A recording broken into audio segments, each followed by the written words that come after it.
Hello and welcome back. I'm Corey Millen and the Falcon and the Winter Soldier continues to steamroll on with some seriously badass action, an uneasy alliance, and Sharon Carter returns with a new attitude. So let's dive in.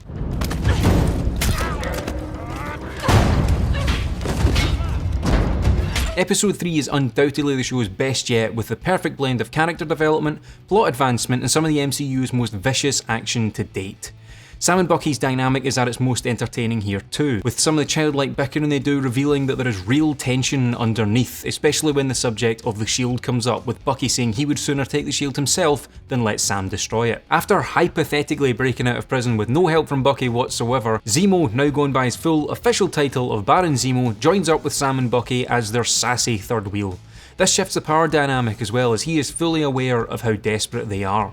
He plays psychological games with them and just makes little jabs at them persistently to try and wind them up because he knows they need him more than he needs them. Last week I mentioned how the music is an important part of this show, and this week is no different, with Zemo's theme from Civil War coming back alongside him. Bucky also gets his Winter Soldier theme back when they visit Madripoor. Madripoor is a brand new location to the MCU, and in the comics it's tied very closely with the X-Men. I've covered this in a handful of previous videos, so if you want to watch those, they're there if you so please. Sam and Bucky have to go undercover with Zemo. Sam goes as Conrad Mack, aka Smiling Tiger, a reference to the comic character of the same name, and Bucky goes as the Winter Soldier, so basically himself, as Zemo's henchman. As much as it might suck for Bucky to have to dig deep and find that Winter Soldier aggression again, it's a real treat for us the audience because we get to see him kick ass. Now what I will say is I wasn't overly impressed with the way this particular fight scene was shot. It was a lot of close-ups and quick cuts, but it was still better than a lot of action scenes out there. It just didn't really compare to even other action in this episode. You could still see what was going on, but so far in this show, Falcon's had a lot of opportunities to show his combat skills, and this scene didn't really do that for Bucky. However, this episode was written by Derek Kolstad, who wrote John Wick and Nobody. His influences fell all over this episode, and that hard-hitting action style is a welcome addition to the MCU. The standout fight from this episode though is absolutely Sharon Carter's ass-kicking spree. She sends Sam, Bucky and Zemo in to interrogate Nagel, who I'll come back to later, and she just absolutely tears through a bunch of henchmen in the MCU's most violent action to date. Now I want to talk a bit about Sharon because she really comes into her own in the short time that she's on screen.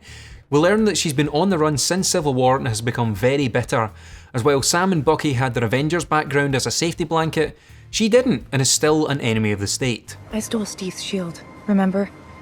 I also took the wings for your ass so that you could save his ass from his ass. Unlike you, I didn't have the Avengers to back me up, so I'm off the grid in Madripoor. She agrees to help the guys in exchange for a pardon after some persuading, but I don't know, I'm just not sure. I'm going to put it out there, right? If I'm wrong and I'll be the first to admit it. But I think in a future episode it's going to be revealed that Sharon Carter is the power broker. This episode, which is called Power Broker, gives us all the background we need on the character despite never meeting them face to face, as far as we're aware. Sharon has become very jaded on the idea of superheroes. She's relocated to the Madripoor underworld and she chose not to interrogate Nagel. Nagel was working with the Power Broker to develop a new version of the Super Soldier Serum, and when Sharon does come face to face with him, Zemo kills him before they get a chance to exchange any dialogue. And after they fight their way out, Sharon gets into the back of a mysterious car saying, "We've got a big problem." Zemo's a very smart guy and knows how to get what he wants, so what if he knew that Sharon was the power broker and took out Nagel before it was revealed to Sam and Bucky, because they've already had one encounter go completely balls up because Sam decided to bring his phone on a secret mission?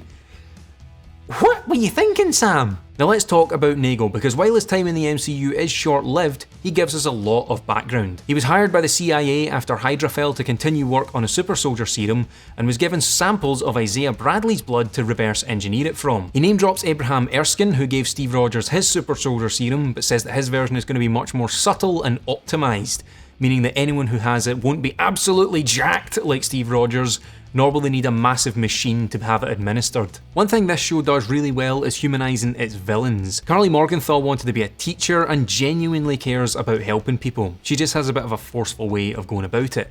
And Zemo's got a sense of humour, a sense of rhythm, and loves classic cars owned by his family. And again, I think this comes down to the extended runtime of the show, which allows for this kind of development, because in movies, bad guys generally don't get a lot of development. It's just, this is a bad guy, he does bad things because he's bad.